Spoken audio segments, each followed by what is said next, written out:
Salve os irmãos com a paz do Senhor. Hoje, sexta-feira, seria o culto de doutrina, mas vou apenas trazer aqui uma breve mensagem, né, da palavra do Senhor. Esse texto se encontra lá em Lucas 18. Mas antes de ler, eu quero falar aqui sobre o tema, né? O dever de orar sempre e nunca esmorecer. Que o que nós precisamos, né, fazer diante da nossa perseverança, né, diante de nós estarmos buscando ao Senhor em oração. Isso é uma coisa que nós temos muita dificuldade, irmãos, é de perseverar. Como ele diz, o dever de orar sempre e nunca esmorecer. Então, quantos não se encontram esmorecidos agora nesse momento? Pois é diante disso, quero trazer aqui uma reflexão para te motivar a não esmorecer, a não desistir. E nós somos propensos a isso. Quando nós oramos, quando nós buscamos e não estamos vendo aquilo que nós esperamos, nós desistimos. Nós deixamos para trás, né? Muitas das vezes começamos, né, com força total em algum objetivo, mas por conta da demora, por conta das circunstâncias, acaba que a gente vai esmorecendo.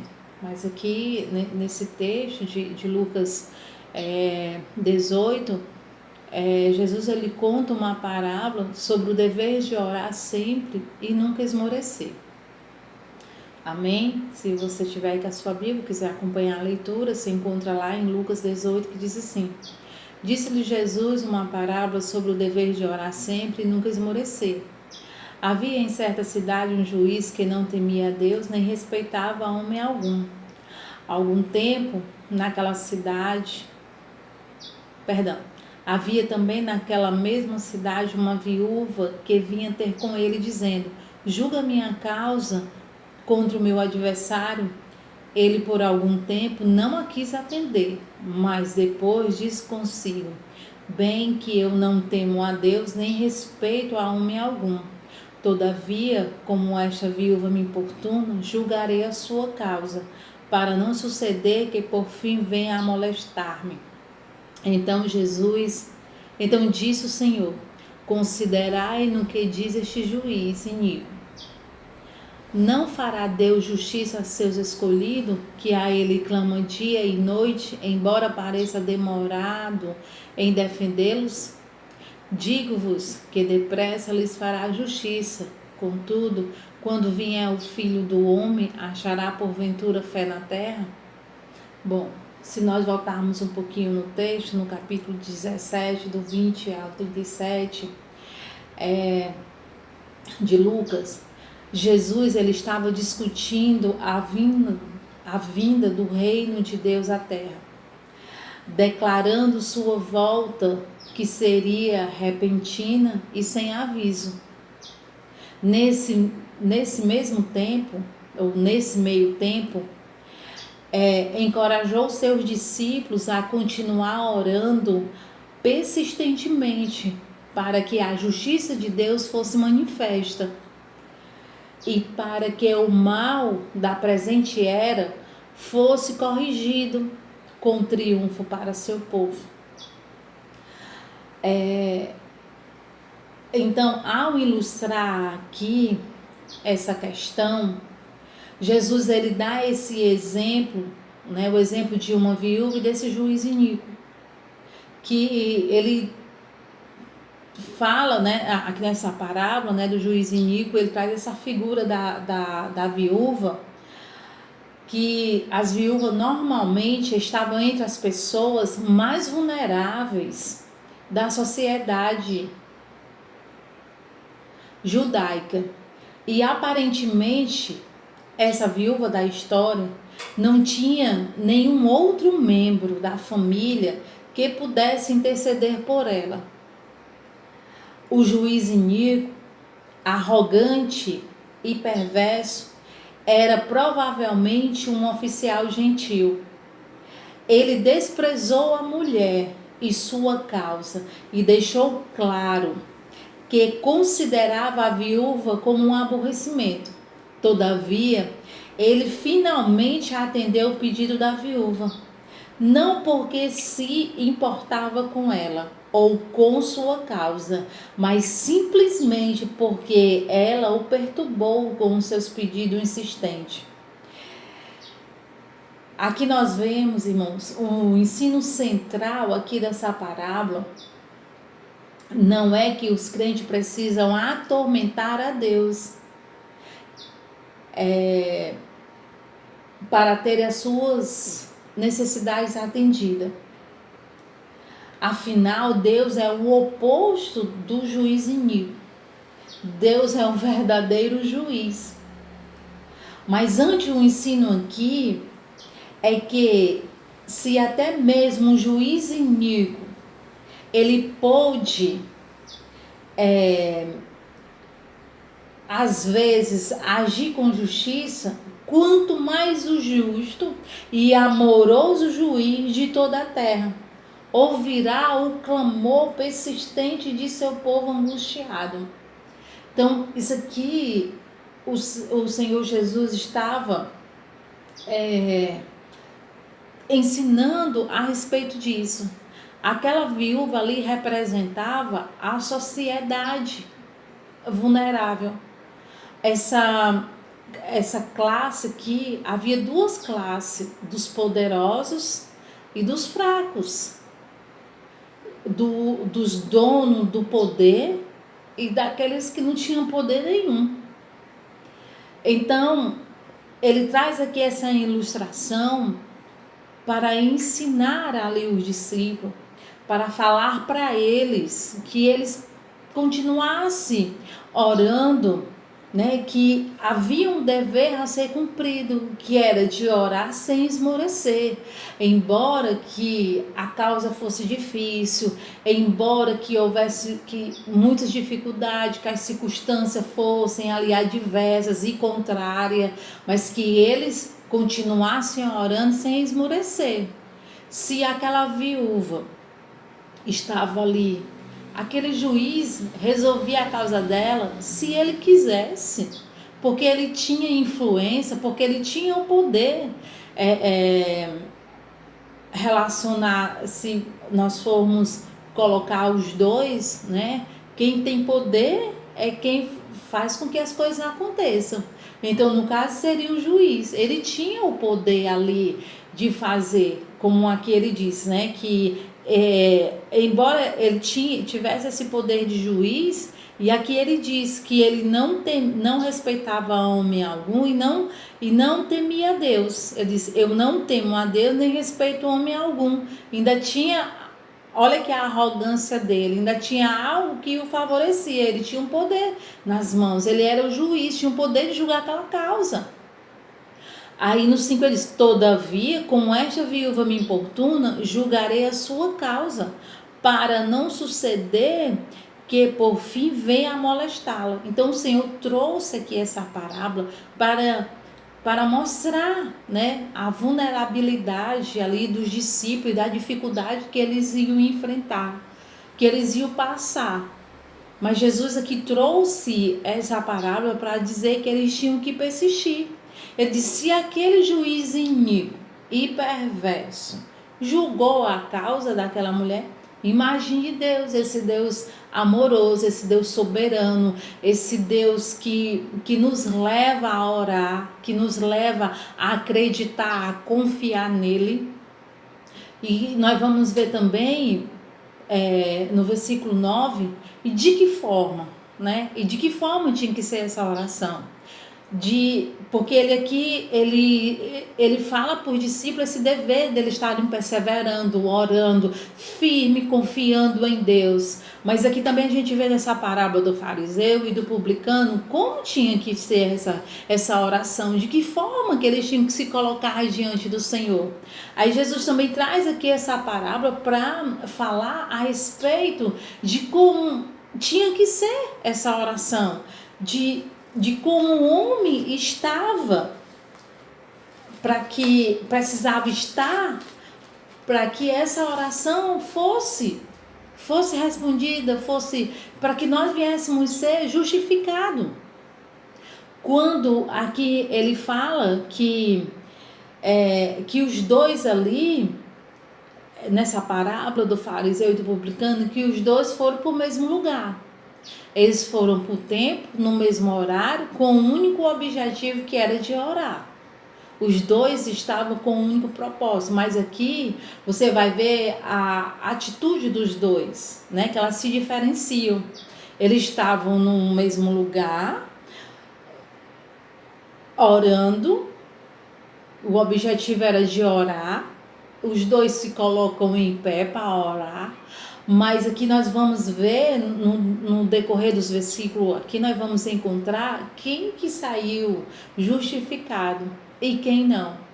Então, de que forma tem que ser essa oração? É de qualquer jeito? É de qualquer maneira? Como nós temos que chegar à presença do Senhor? É nos justificando? É achando que... De que forma? De que forma? Aqui, o fariseu, aqui diz no 11 que o fariseu, posto em pé, orava de si mesmo para si mesmo desta forma: ó Deus, graças te dou, porque não sou como os demais homens, roubadores, injustos e adúlteros, nem ainda como este publicano.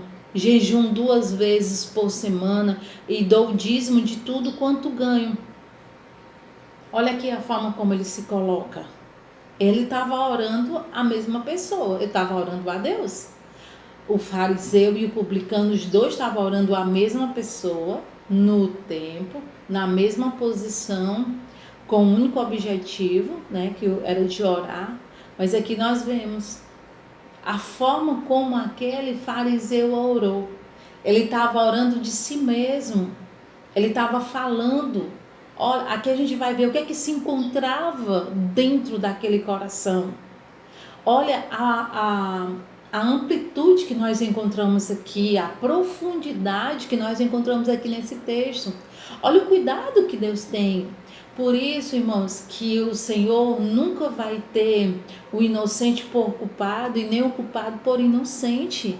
Porque desde então o Senhor Jesus estava explicando os seus discípulos e todos aqueles que ouviam seus sermões, como eles tinham que fazer, de que forma eles tinham que fazer.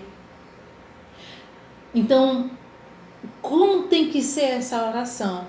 Nós vemos aqui que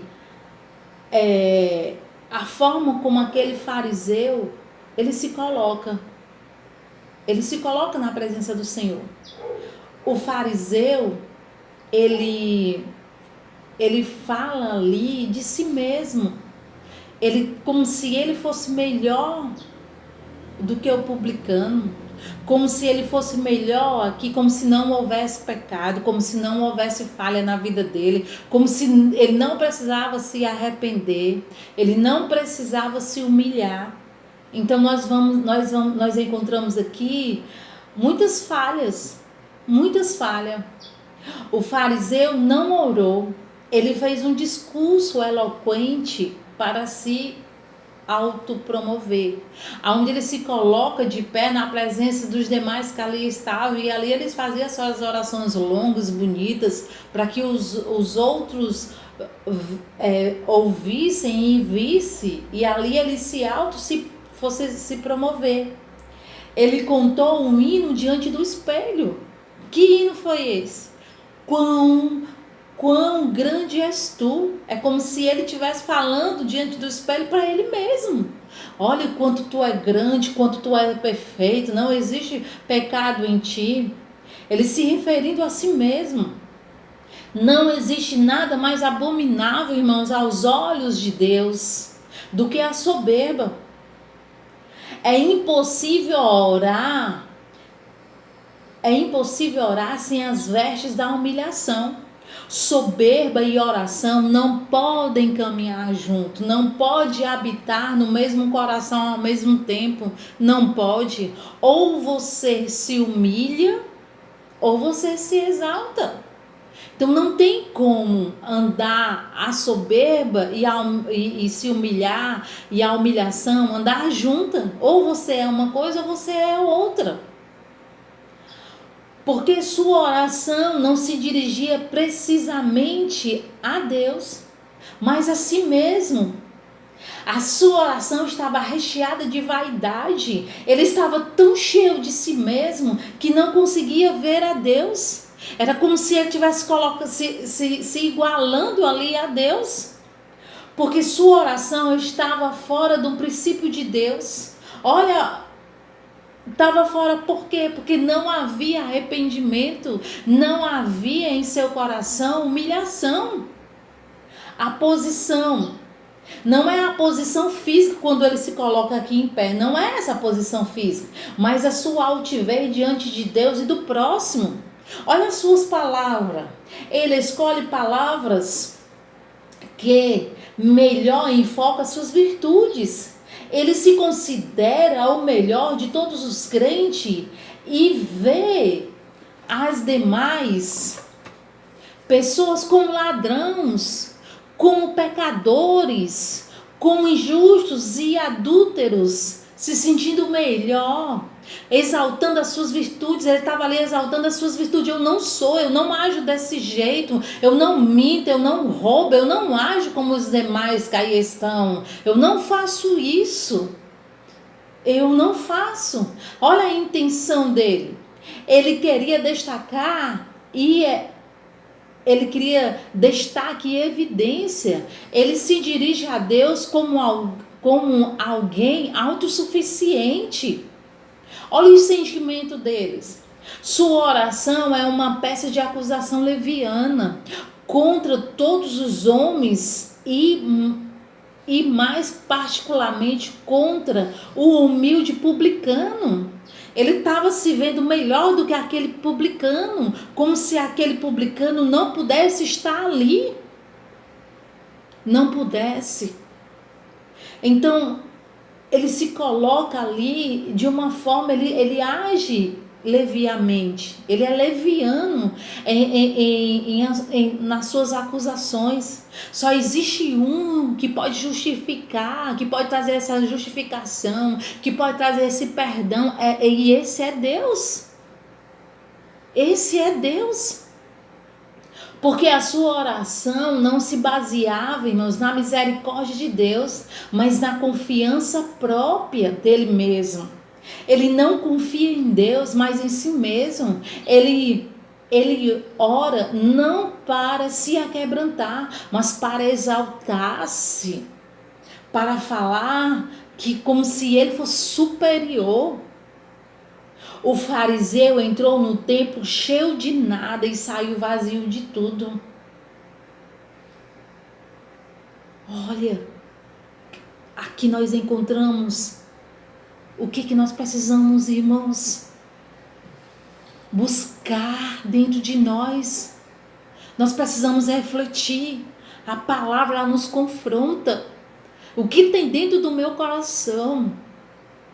Quantos irmãos dizem que servem a Deus e auto se justificam, se achando melhor, se sentindo melhor do que os outros, se achando perfeito diante dos outros? Quantos diante dessa situação acham que não vai adoecer? Ou que esse mal que está aí, que nós estamos vivenciando agora, nunca vai lhe alcançar? Não, irmãos, nós não podemos pensar dessa forma. Sabemos que Deus é poderoso para repreender, mas se Ele quiser, isso não compete a mim. Isso não compete a mim. Então aquele fariseu ali estava querendo chamar a atenção dos demais que ali estavam, para que as pessoas olhassem para ele como se ele fosse superior às outras pessoas. Então ele entrou num tempo cheio de nada, porque Deus não encontrou nada dentro dele, e ele saiu vazio de tudo. Vazio. Esse texto, irmãos, o texto bíblico conclui dizendo que o publicano desceu para a sua casa justificado aqui no 13, a partir do 13, que ele desceu para a sua casa justificado diante de Deus, porque todo aquele que se humilha será exaltado. Não há espaço para soberba diante de Deus, pois o Senhor declara guerra contra os soberbos. Ninguém pode orar verdadeiramente a não ser que tenha um coração quebrantado. Nenhuma oração prospera, irmãos, diante de Deus, a não ser que o coração esteja vazio de vaidade,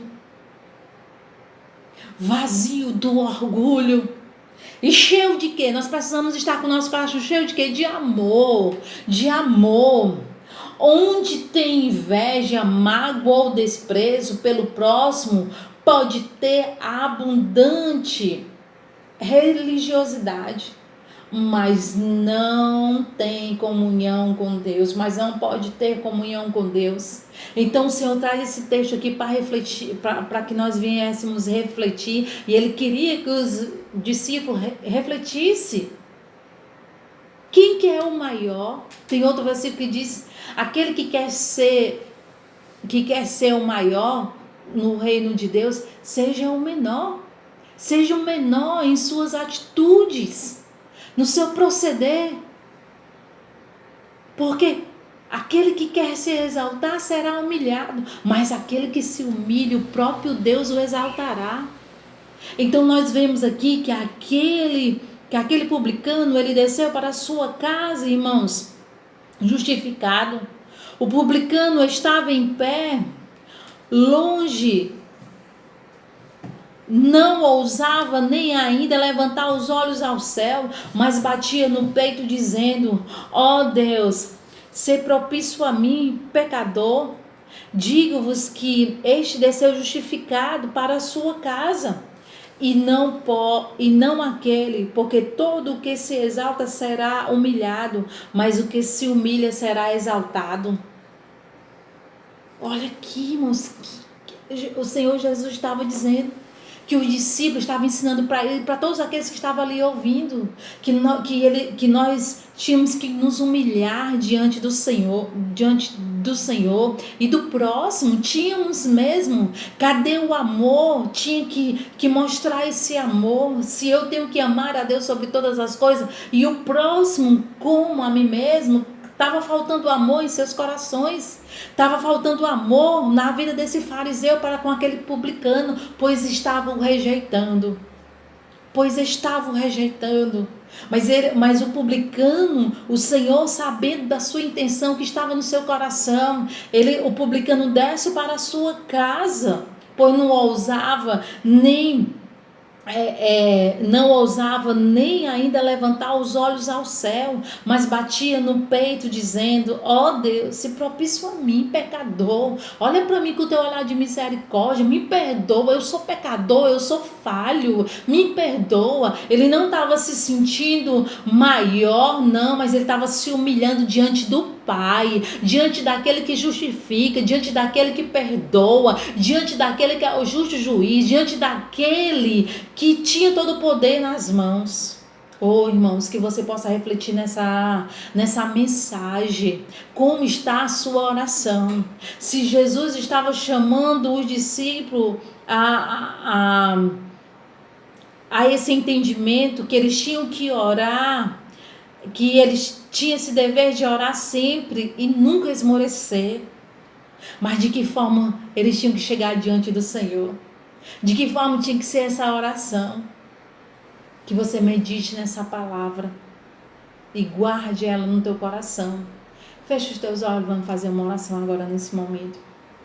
Pai Deus Santo, graças te damos por essa palavra, Senhor. Deus nos ensina, Pai, nos ensina como igreja, Pai, a nos permanecer na Tua presença, a ter um coração contrito e quebrantado, a nos humilharmos diante da Tua presença e entender que Tu és soberano, Pai, que a nossa vida está diante de Ti, que tudo que acontece, Senhor, está diante das Tuas mãos. Senhor Jesus, nós não somos melhores do que ninguém, Senhor. Nós, Pai, somos justificados diante de Ti, se nós nos arrependermos de fato e de verdade, se nós guardarmos esse princípio no nosso coração de amar a Deus sobre todas as coisas e o próximo como a mim mesmo. Se eu amo o próximo, o que nós temos feito, o que nós estamos fazendo para ajudar o nosso próximo. Senhor Jesus, leva o Teu povo ao entendimento da palavra, a refletir, Pai. Só o Teu poder pode fazer isso, Pai. Lava o nosso coração, lava nossas vestes, tira toda a sujeira, toda a maldade do nosso coração, que o Senhor possa estar tirando e repreendendo pelo poder que há no Teu santo nome.